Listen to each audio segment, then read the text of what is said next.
anybody done any Android programming? A little bit. What kind of apps? Or I haven't looked at it. and Java? I've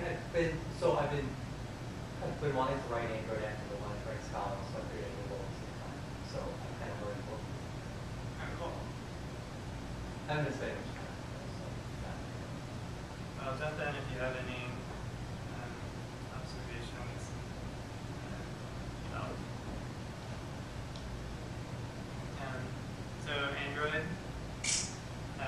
why is it an interesting platform for everybody? It's a really sweet platform. You get a 21st century user interface where you can multi-touch, you can like move things around. It's really crazy. It's appearing on a lot of different kinds of devices.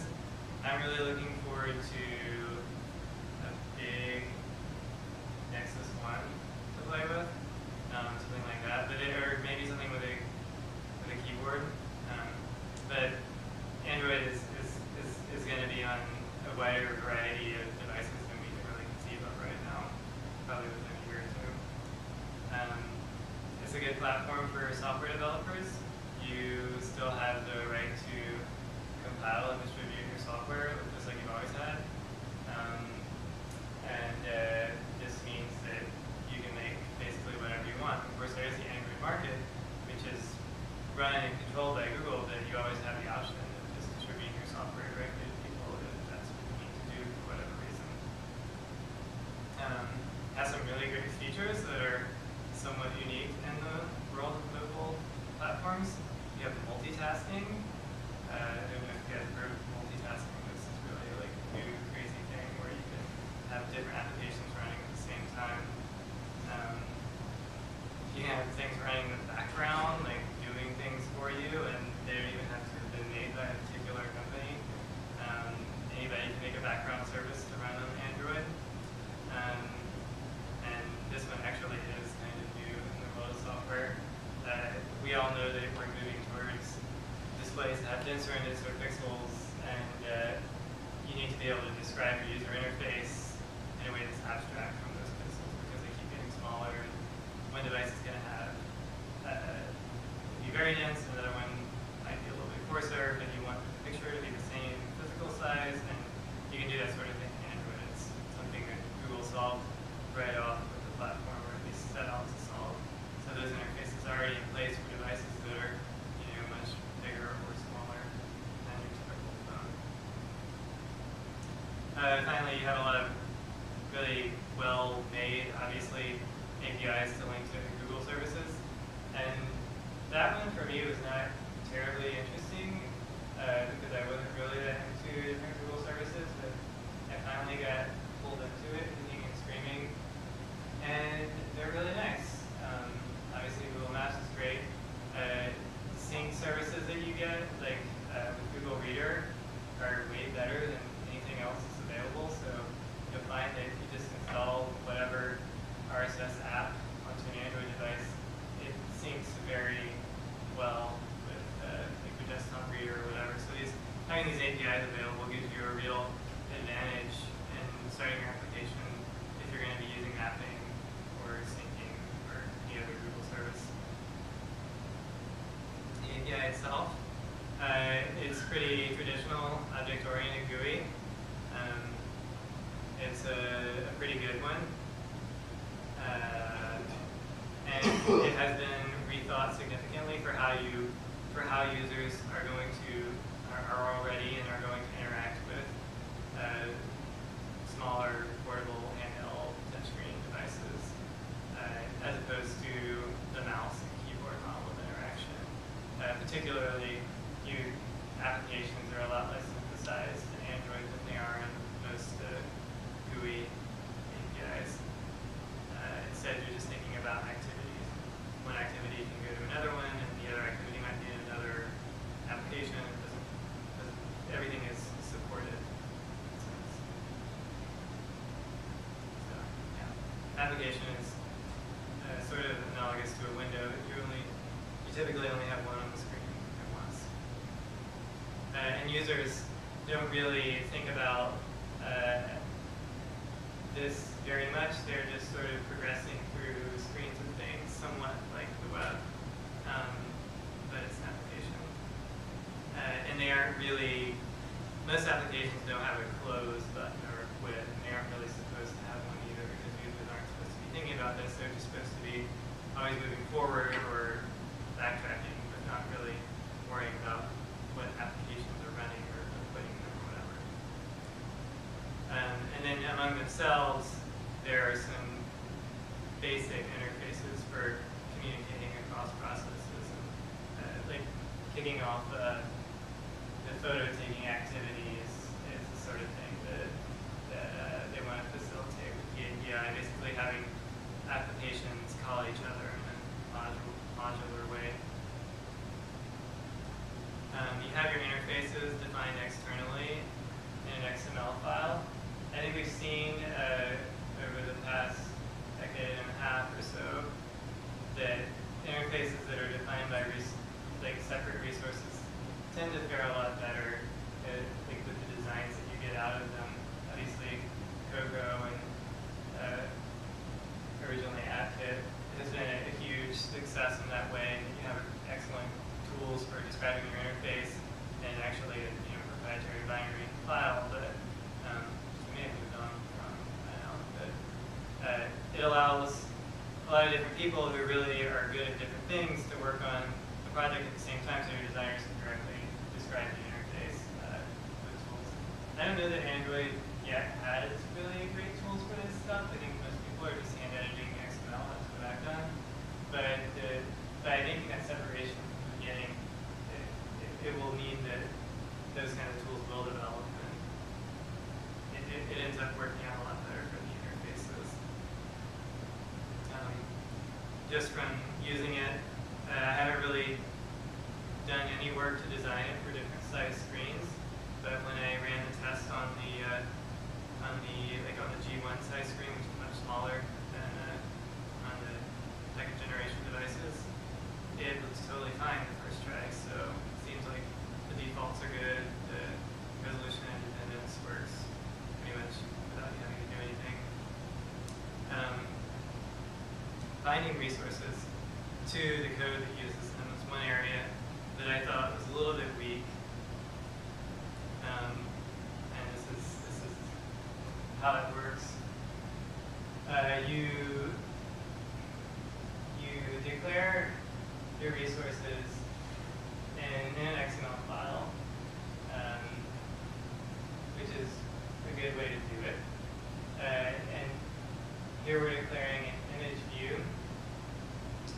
So we told the platform that we want to have an image view somewhere. I mean, this is in the context of something else, but there's a particular image view that's in another view, and we can add attributes to it and pretty much fully describe the screen in this XML file. And so then some part of the Android platform runs against this XML file and generates Java, which is not a problem for SVG. To compile along with the rest of your project, which is probably in Scala or something. But it's generated this reference to the resource as an int. And that's it. It has a name and it's an int.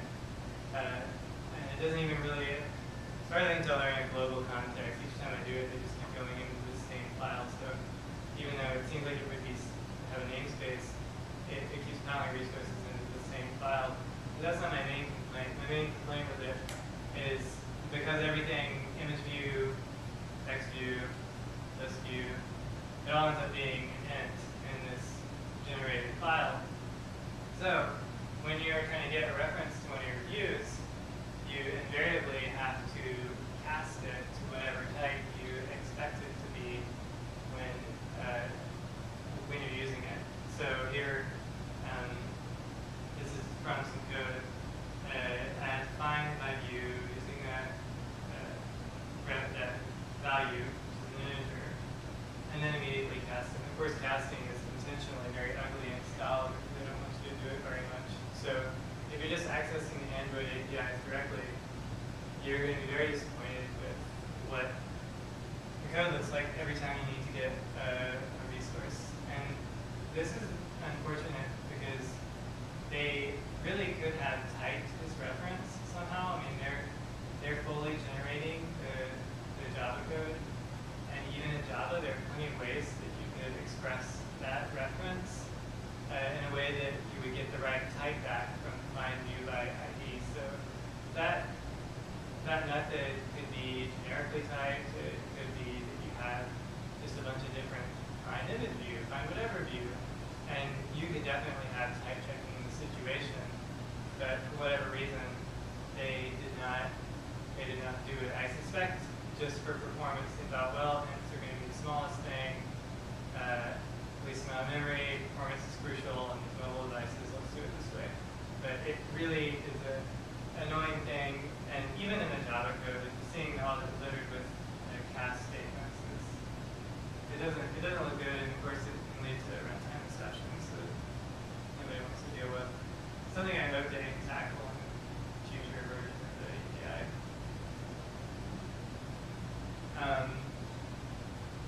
And then, it's pretty easy to criticize the API for being very mutable, which it is. That's in the tradition of a typical desktop GUI. It works the way they usually have. So when you're setting up your objects, you might get a reference to it that's already built with a lot of attributes, but there's something you have to specify in code. So you just keep calling different setters on it or whatever.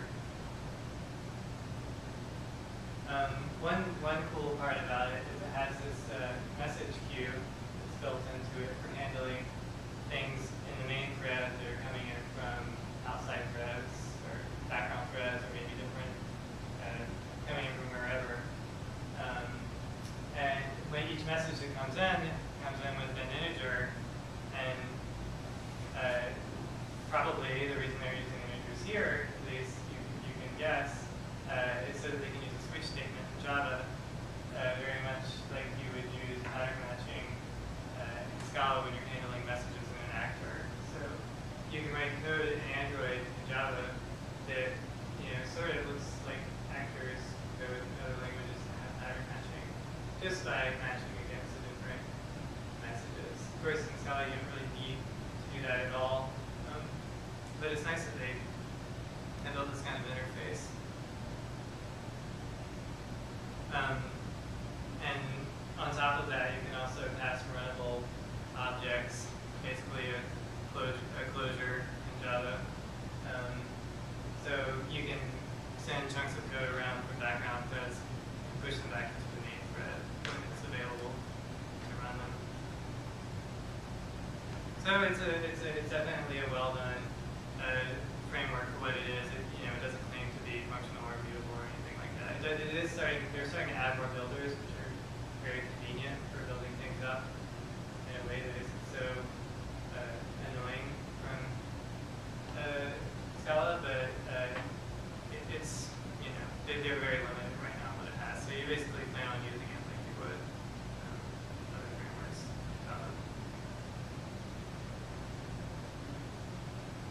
So there's really no problem to using it, using the Android libraries and API directly from Scala. And the VM itself, although it's not a standard, doesn't meet the standard VM specifications, it doesn't fail to meet them in any way that just totally prevents you from running Scala. So there's some edge cases that are not so great, but in general, it's fine. You just, it's to start with, you can just use it to write the same kind of code you would write in Java. However, in general, if you've done much Scala, you've probably noticed that the files that you're producing are much larger than in Java. And that slide we saw in the last one about the decompiled code. If you ever decompile your Scala code, you'll see why it's so big. It's doing a lot of the bytecode that's generated is pretty bulky, and a lot of it probably isn't being used. It certainly proguards pretty well. And just if you're doing Scala in the way that you'd like to do Scala, a lot of times you're just sort of not caring too much about performance, and that can be a problem, obviously, on slower mobile devices. And just the interaction, and just the fact that you have to work with this API that makes no effort to be immutable, and then the typing is kind of sloppy unnecessarily. That's just a little bit more annoying when you're using Scala. If you're using Java, then you just really wouldn't care too much because that's the way it always is. So how can you get around these things? ProGuard compresses Scala code very well. It's not easy to configure it always because a lot of times the references are obscured in the generated bytecode to where ProGuard can't see that you're using particular classes, and it will just remove them. So you have to start writing a lot of exceptions to make it work well. But you do that, and then you have a binary that's a pretty acceptable size instead of like your app could easily be 10 megs for something pretty simple if you weren't using ProGuard. And when people download it, they'll notice that, and every time you do an update, they'll notice that. Eventually, they'll just remove it because it takes too long to install compared to other applications. So you really have to make ProGuard work, and you have to compromise a little bit on some of the things you might want to do otherwise in Scala, where you aren't as concerned about performance when you're writing for the mobile device. You need to lean a little bit more towards performance. But since we know there's a lot of ways to express things in Scala that you don't have in Java, it's pretty easy to wrap Java APIs. So since I don't really have time to take on another project, I have not started any kind of bigger Android wrapping thing. Somebody will need to do that. It will be very helpful to a lot of people, and it will be a very popular project, I'm sure, but also very time consuming. But you can just sort of ad hoc wrap things, in an application and get a lot out of it. So that's the strategy that I've been using for just one app, just to write some basic wrappers so that the application, the activity classes on their own look pretty decent, and then there's just a wrapper which is not even that big that adds some nicer interfaces to the basics. Everything is implemented. Everything can be accessed through command line tools, so it's not like they're telling you that you have to use Eclipse or IntelliJ or anything else. They're starting with the foundation of command line tools, which makes a lot more things possible. You have one SDK root, and under that you can install a bunch of different platform versions. I'm compiling against the 1.6 version of the platform right now. That way I know that all my code will work on G1 and other 1.6 devices. You can also compile against later platform versions, and supposedly it still works on the older devices if you don't use parts of the API that aren't available on them, which seems like a bunch of trouble for nothing. But if people really want to use those new API features on new phones, then they go and they check if it's available and they call it. If it's not available, they don't. So I'm not going to do that, but anybody else wants to do. So for these different platforms that you have installed, you just have one tool set for them. You can just say which version of the platform you're using at any time. It works pretty well. And then secondary tools. This is just anything that works with the Android SDK itself. You can have as many of them as you want. A lot of people are building different things that work with the Android SDK. So Eclipse, I don't know to what extent they've integrated it directly versus using the command line tools. It's probably done a little bit of both. So you have that. There's a plugin for IDEA. There's one for NetBeans. And of course, simple build tool, everybody's favorite.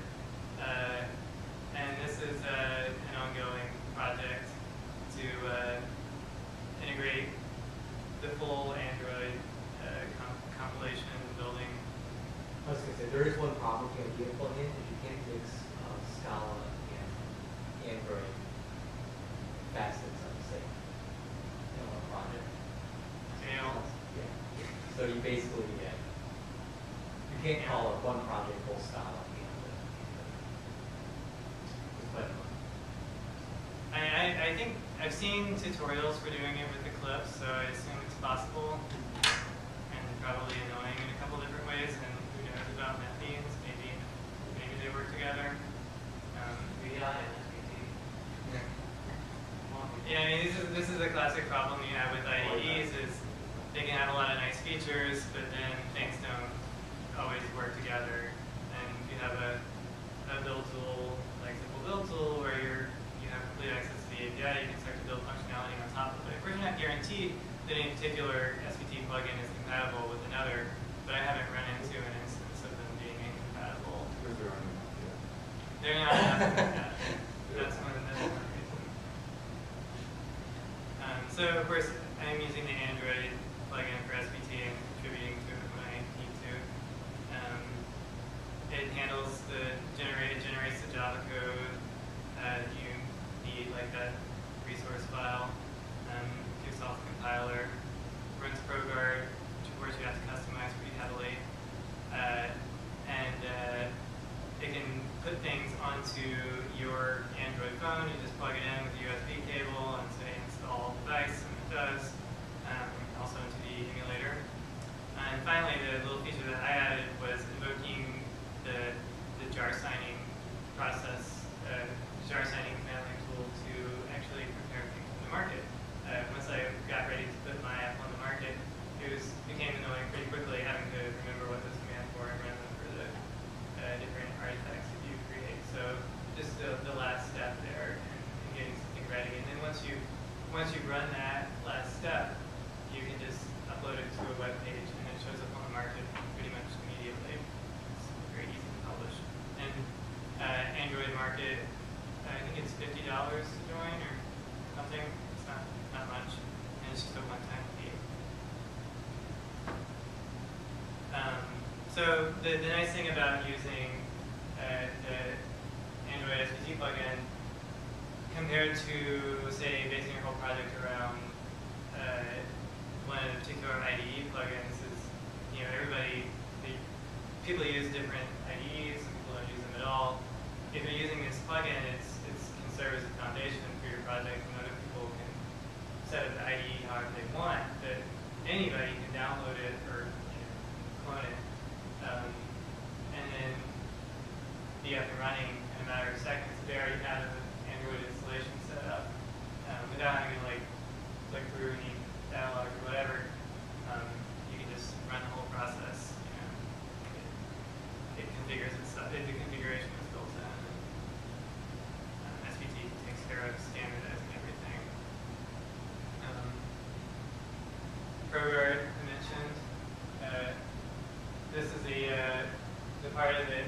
There's not really that much code to configure ProGuard. It doesn't look at that, but I honestly spent at least 2 hours spread across 2 weeks getting that right, because I would add different features to the app, and it would give runtime exceptions because something had been removed. So you have to wrestle with figuring out what those things are that are getting removed and fixing them one by one in ProGuard's weird little syntax. But the good thing is you can use any Scala or Java libraries by referencing it from your project file, same as you normally would. And I've just configured a few things for the market publishing part of it, but you don't need to do that until you're actually ready to publish.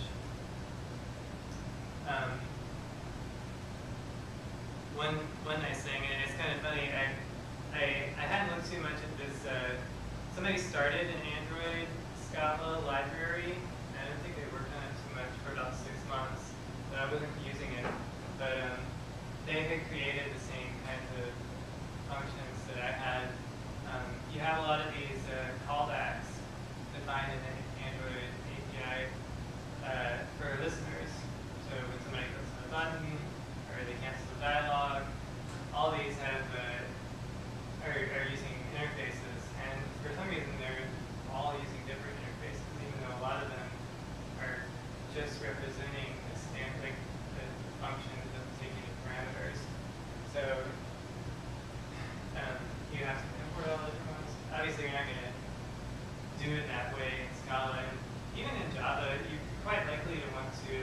has the same handler for a cancel button as user canceling some other way, but because they're using different interfaces, it's kind of hard to do that.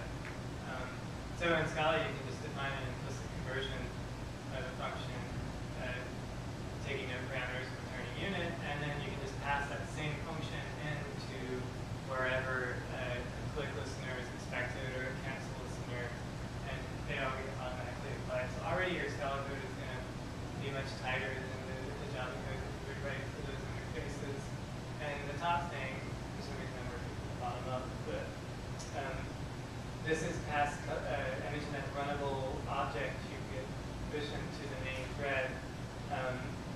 It's a nice interface as it is in Java. It's about as nice as it could be, but you can make it a little bit nicer in Scala just by having a post method that's available in your activities. I just defined a Scala activity where I mix in these things. So then you can just say post and pass post a block of code, and then you know that will be run in the main thread as soon as the main thread gets around to it. It's very, very tidy. This is an example of passing functions into a dialog. It also shows you, I'm using the builder there, but I ran out of capability with the builder down there because it doesn't have it on this miss listener built in. It's not part of the builder, so at that point I had to start working on the object directly. But as far as passing in the functions, it's totally fine. It turns things into one-liners. It would have been big, bulky, anonymous subclasses in Java or Scala if I had to find those. So it makes it so you can sort of pretend like it was a Scala library, until you can't. You can call that. Actually, before this even starts, we're already in a background thread. So to interact with the user interface, you have to be in the main thread. So once you're done with your whatever you're going to do, you just call post and pass it a block of code, and you end up doing that quite a lot. So it's nice to have the really terse syntax for doing that. And of course, sometimes you have multi-lines, but a lot of the time it's just like one line. That's what you want to do in the main thread.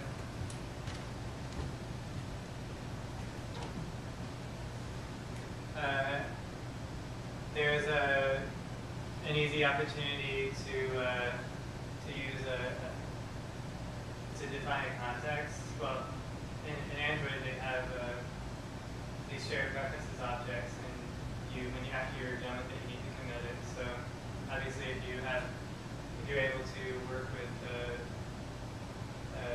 function literals really easily, it's nicer to just have something like this where you call your shared preferences and you ask for an editor and then you use it and you don't have to remember to commit it because that's going to happen in the class that was created.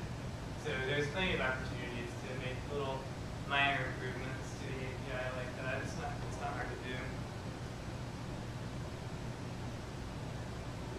Oh yeah, this is horrible. The way that you done any list view work? So the list view in Android, in order to make it perform well, they have this optimization where they pass in a view that's already built as a convert view is what they refer to and call it, into this method. So the idea is here we're using an array adapter, and getView gets called, and the framework wants to be returned a view for this particular row, and you could just create one every time, which is what I did first. But if you create one every time by calling inflate view, it's going to be really slow. And after I made my app and I made a pretty long list view, it was noticeably jerky. And I kind of had forgotten about this until I went to an Android meetup and somebody mentioned how important it was to do the convert view business. So I went back and refactored my code in place, use the convert view. And the thing is, when get view is called, it's called with the position, which is the index of the view that you are supposed to return a view for right now. And convert view may be null, or it may be some other random row from the view that you now need to adapt to be this particular row, the one that's indicated by the position, and then the parent. So you have to deal with that possibly being null, and it's really ugly, and it's really annoying to have to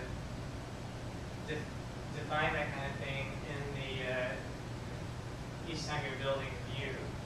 So what this class is doing is it's extracting that out into like everything above that line, so that the interface that it declares, you have one method for inflating the view,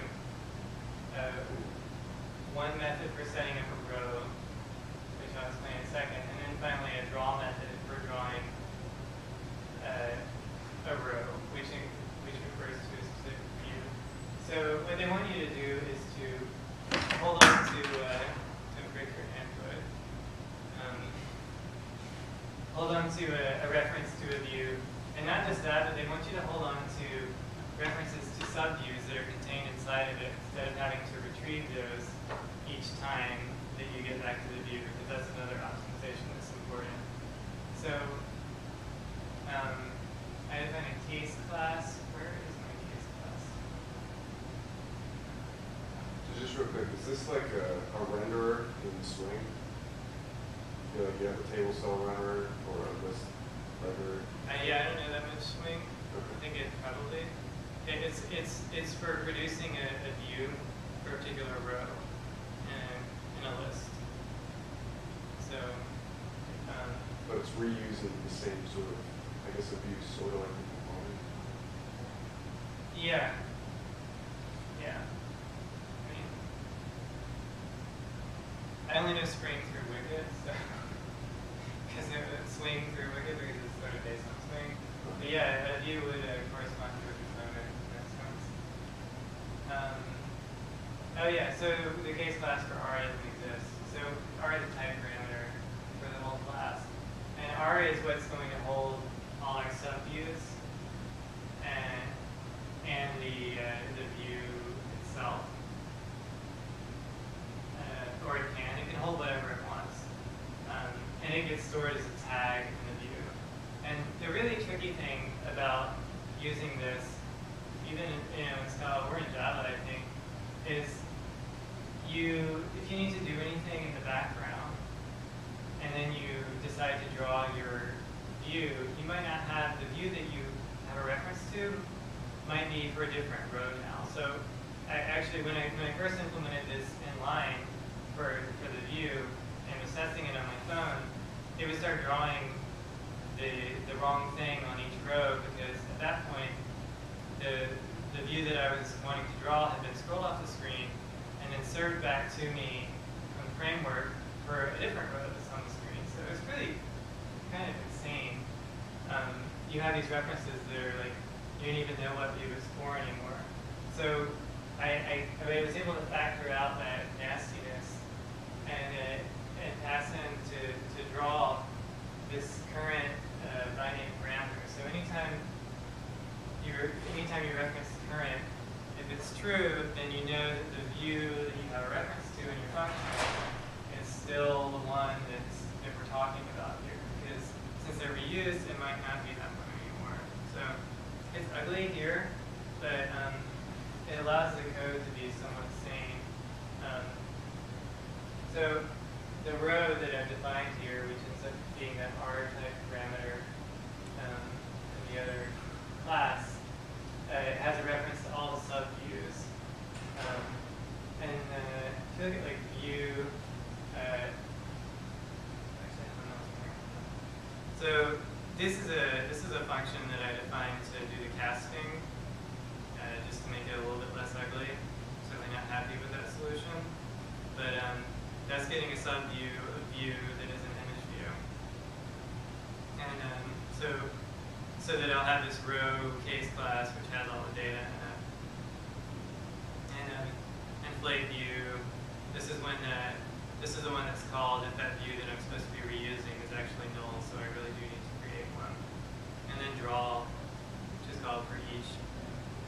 row. And so the thing is, this image cache, which I've defined elsewhere, it is going to, the block that I'm passing into that is going to be run in a background thread, no matter what. Because if the image is not in the cache, it's going to be retrieved over the network. And if I try to pull it over the network in the main thread while the view's rendering, the performance would be horrible. It would be much worse than if I weren't reusing the view, which just wouldn't work. So things like that, you always have to put into a background thread. But and the problem is that by the time you get around to, you have the bitmap, let's draw it in the main thread, like that's what the post is doing. It's quite likely, really, that it's not the current view that's on the screen anymore, unless the user has just stopped scrolling and waited for the image to appear. So if it's not the current, then you don't want to draw it anymore because it will be showing the wrong row. Because the row that's referenced here is just not the same one that you were talking about. It's not connected to this position anymore. So even with this like abstraction, it made it a little bit easier, but it's still a pretty weird scenario. But the difference between not reusing the view and using it was pretty dramatic. Like it looked like there was something wrong, like something clumsy had been done in the app with the way that it was jerky. And then once I started using this kind of view in 2 different places, it's much smoother. So it makes a big difference. You basically have to do this, and you have to come up with some way to make it not as bad. And this worked pretty well. I mean, I was able to use it for the 2 different views, and it fit pretty well. Of course, not everything that you want to, every list view is going to be an array adapter, but I used it both times, so it worked out for that. I mean, an actual like Scala and Android library, the serious one, is going to have to tackle these issues in a general way, and it's not going to be easy. But it will be very useful. But until that's done, you can definitely do sort of one-off abstractions that make it easier. Like I said, good luck with your Android programming if you dare. I think it's a pretty awesome platform. So, you use that at this framework as well? Yeah, so I should show you the app. That's really interesting. I did it as kind of a side project, but it's for the Meetup API, which is what I do at work. So I wanted to make an application for taking photos at a meetup.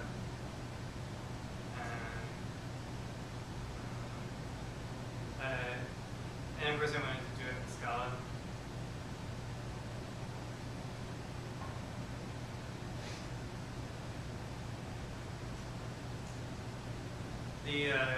The emulator for the Droid kind of screen doesn't even fit on my laptop screen. It's got so many pixels vertically. It's kind of crazy. Very, very dense screen. So I'm starting it up as if it were a G1. You can set up these different emulator profiles for different devices, whatever screen resolution you want, whatever version of the platform, and it will start it up like it was that phone. And then when you have an emulator running, you want to connect to it with the debugger. That needs to happen before you can load any applications onto it. So then it's connected now because it's like spitting out a bunch of stuff. I don't think my app is on here yet. I just want to check. Nope. This is basically a clean emulator. Nothing on it yet. I'll clean that up too. So the first stage there just went right through generation. That doesn't take any time. Compiles it. Standard Scala installation with the Java.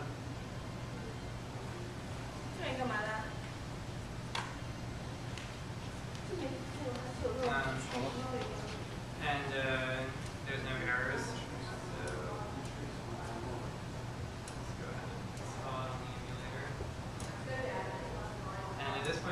ProGuard, which will have a bunch of warnings that you can't really be bothered to figure out how to turn them off or what. Oh yeah, I would say ignore the warnings. I think I have that on. These are like the ones that it's like, are you sure? Crazy. It's very noisy, but Oh yeah, those are just copying resources. That's just right. I'm not a tools, not a tools. so it is kind of the process for getting something onto it is, you know, Scala C is not super fast, ProGuard is slow, and then there's some of the Android, I don't even know what that DX is doing. That takes a while though. It's enough that like I used to do a lot of coding on my netbook, and now my netbook feels too slow because I can't do this kind of stuff on it. It'll just take too long. So your development machine needs to be pretty fast for this to be acceptable. So it said it was installed, and there it is. There's that.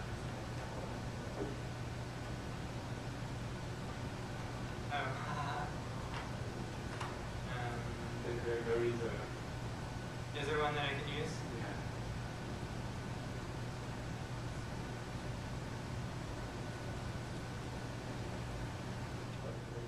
If you deactivate program for this, I mean, that's only for testing right now, so it's useful to use program. Oh. It takes time, for example, maybe the, Yeah, to like speed up the development cycle. yeah, makes sense. Yeah, it's funny. Somebody asked the same thing in the New York talk on this, and I mean, yeah, it would definitely save some time just in like this cycle. The thing is, those problems, I really want to know about them as soon as they happen. Some of them actually I can't even work around, or it's just not worth working around them, so I end up writing the code differently just so it will be a little bit less mysterious to ProGuard, and so that I'll have fewer, I won't have to write as many exclusions in the ProGuard rules. So, like if something is not going to work with ProGuard, I'd really like to know as soon as possible when I'm testing it. So, What could happen? I don't know programs. well, it's just like, some of the stuff, like structural types, can be very confusing to it. Anything that is going to eliminate, like the further you get from what's possible to express in Java, the more likely the bytecode is going to be too convoluted for ProGuard to be able to trace all the references. If it can't see that you're using, you know, a particular class or what or method, it will just remove it. So. And the more that you use like structural typing where you don't even have an actual class that it's tied to, the harder it is for ProGuard to see the reference. So like, just in the way that I've defined some things, I've actually just written different code just to make it happier. Another thing that totally wouldn't work at all is, do you know the lift.json library? LiftJSON itself works well on Android, but one feature of it, building out case classes automatically, filling them with data, and is it's using a relatively unknown Java library called paranamer. And what paranamer does is it allows runtime access to the names of parameters and Java method calls somehow. And that's not going to happen on the Android VM with Scala and ProGuard and everything else. If it is going to happen, it's not going to happen for me. So I just kind of rejected that idea because it's too ambitious to work on this